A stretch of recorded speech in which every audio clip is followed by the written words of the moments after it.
أعوذ بالله من الشيطان الرجيم. بسم الله الرحمن الرحيم.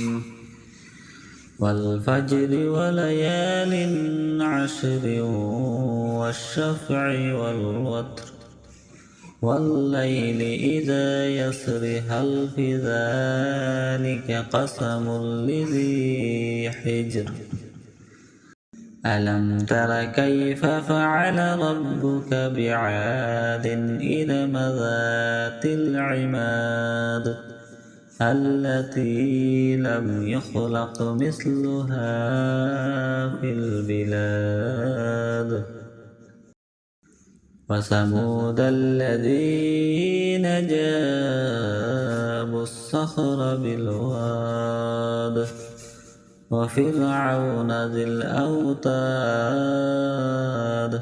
الذي طغوا في البلاد فأكثروا فيها الفساد فصب عليهم ربك سوط عذاب إن ربك لبالمرصاد. فأما الإنسان إذا ما ابتلاه ربه فأكرمه ونعمه فيقول ربي أكرمن.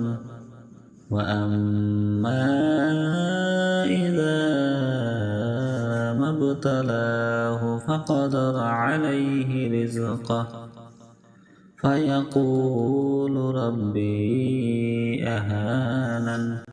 كلا بل لا تكرمون اليتيم ولا تحاضون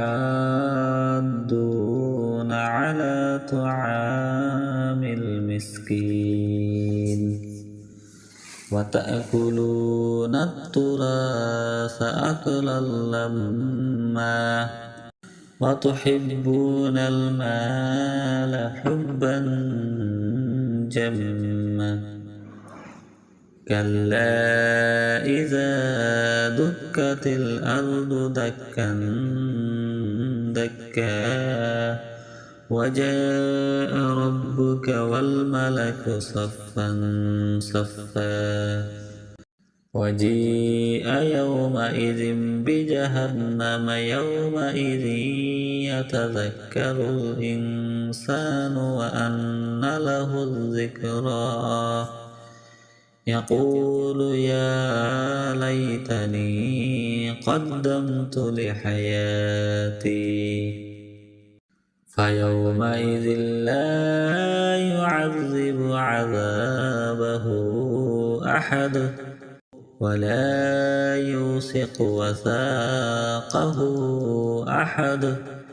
يا أيتها النفس المطمئنة ارجعي إلى ربك راضعة مرضية فادخلي في عبادي وادخلي جنتي.